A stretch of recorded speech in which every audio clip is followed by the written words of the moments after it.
कौमी इस्लामती कमेटी का आज होने वाला इजलास मुलतवी। जराये के मुताबिक इजलास वज़ीर-ए-आज़म के दौरे तुर्किया के बायस मुलतवी किया गया। शहबाज शरीफ आज शाम को तुर्की के दौरे पर रवाना होंगे। साबिक वज़ीर पंजाब परवेज़ इलाही को आज जिला कचहरी लाहौर की अदालत में पेश किया जाएगा। जुडिशल मजिस्ट्रेट गुलाम मुर्तज़ा एंटी करप्शन की दरखास्त पर समाअत करेंगे। परवेज़ इलाही पर अरबों रुपए रिश्वत लेने और इख्तियारात का नाजायज इस्तेमाल करने का इल्जाम है। गुज़श्ता रोज साबिक वज़ीर आला को एंटी करप्शन टीम ने गिरफ्तार किया था।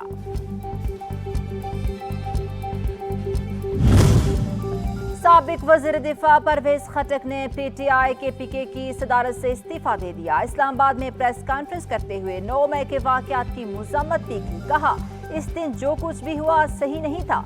मुस्तकबिल का फैसला पार्टी रहनुमाओं और साथियों से मशावरत के बाद करूंगा। परवेज खटक।